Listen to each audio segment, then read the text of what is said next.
This is the first time the public has seen the Comey memos that were leaked by the former director to kickstart the Russia special counsel investigation. The president's critics this morning are pointing to a January 2017 memo that documented a private meeting between the president and James Comey about a week after the inauguration, and it was over this loyalty pledge.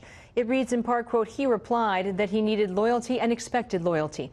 I did not reply or even nod or change my facial expression," Comey writes. "We came back to it later. I replied that he would always get honesty from me." Trump paused and said, "That's what he wants, honest loyalty." I replied, "You will get that from me."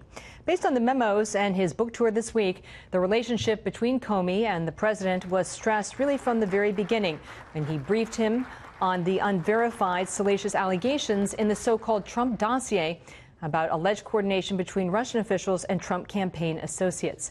President's supporters are now pointing to a March 2017 memo where Mr. Trump tells Comey to find out if there is any truth to the claims. Quote, said that if there was some satellite, note, I took this to mean some associate of his or his campaign that did something, it would be good to find out.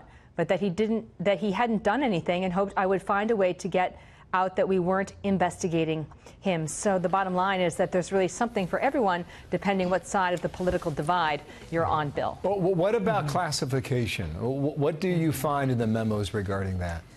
Well, of the 15 pages that were posted last night, 8 have redactions, and in some cases the intelligence is at one of the highest levels called secret.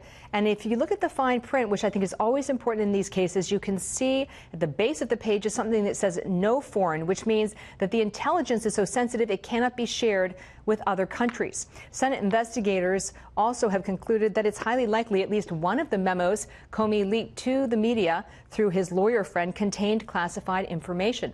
And some of the memos are actually drafted on internal FBI emails and then shared with others, or they're drafted using FBI resources such as a laptop computer. And this appears to conflict with the former director's Senate testimony after he was fired, where he said they were sort of personal recollections or personal notes, when in fact they look much different when you see them in person, Bill.